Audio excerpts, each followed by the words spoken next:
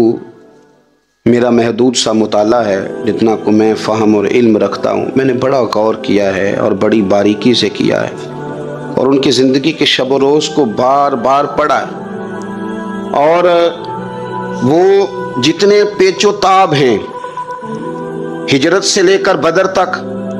اور بدر سے لے کر فتح مکہ تک،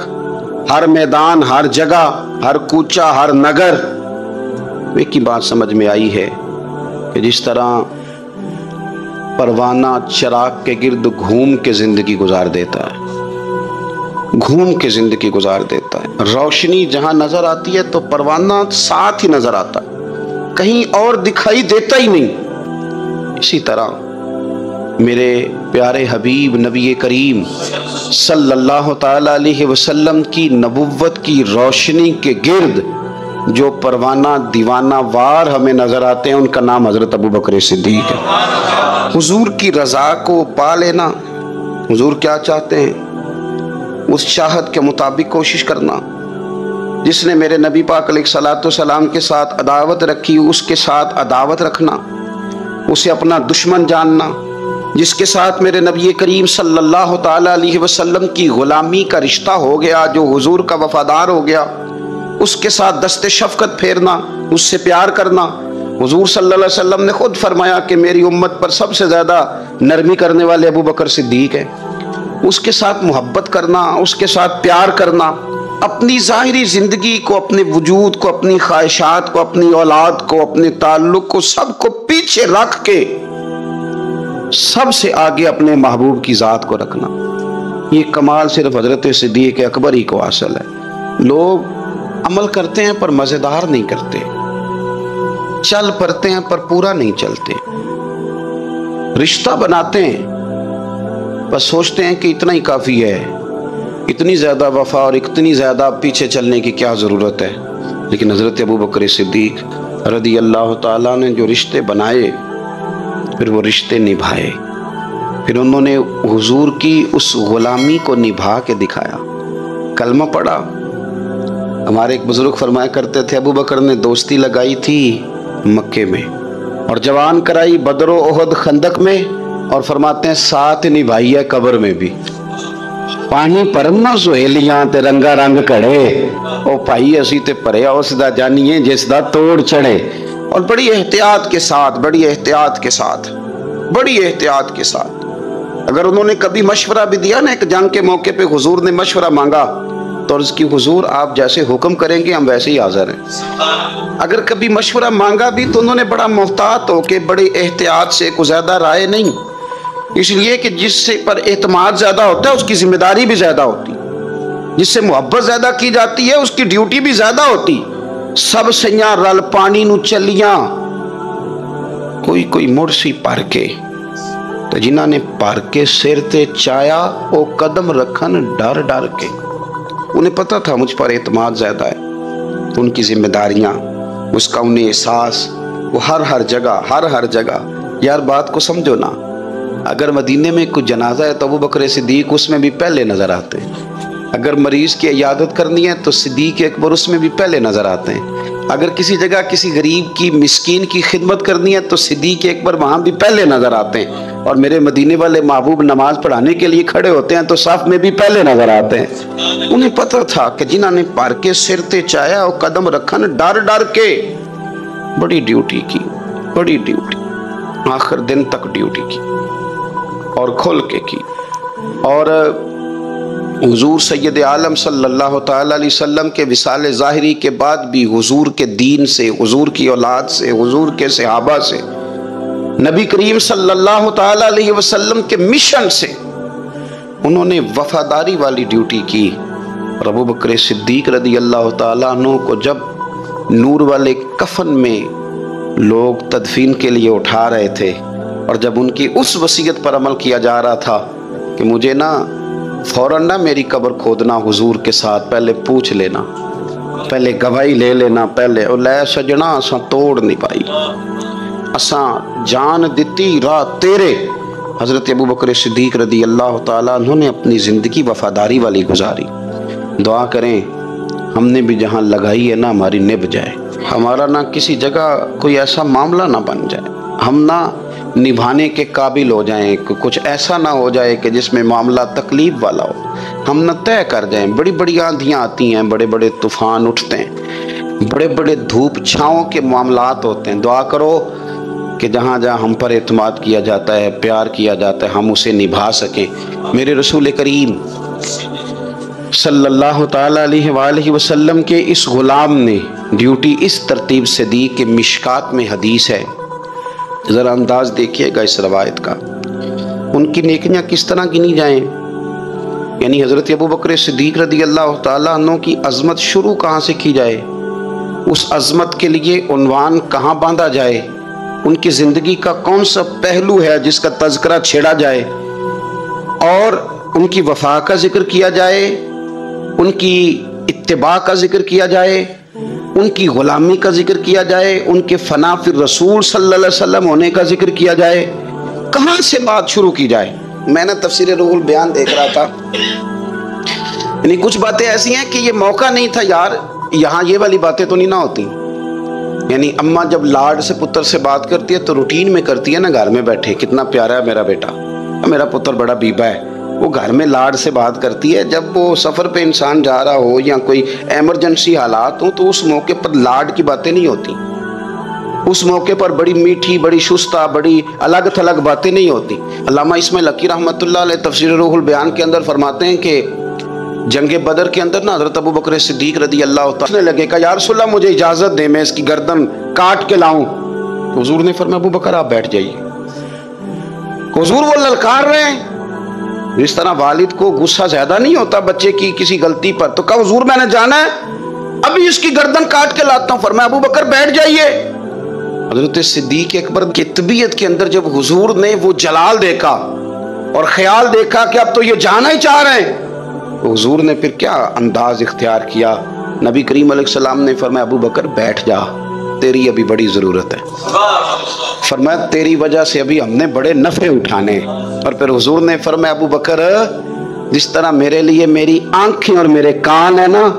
جس طرح میرے لیے میری آنکھیں اور میرے کان ہیں، اسی طرح ابو بکر تو بھی میرے لیے یہی حیثیت رکھتا ہے۔ جس طرح بندہ آنکھوں سے دیکھتا ہے، کانوں سے سنتا ہے، اللہ کرے آپ کو سمجھ آئے، آنکھوں سے دیکھتا ہے اور کانوں سے سنتا ہے، فرمایا ابو بکر تو میرے لیے اسی طرح ہی ہے، گویا میں تیری صورت میں ہی تو دنیا کو۔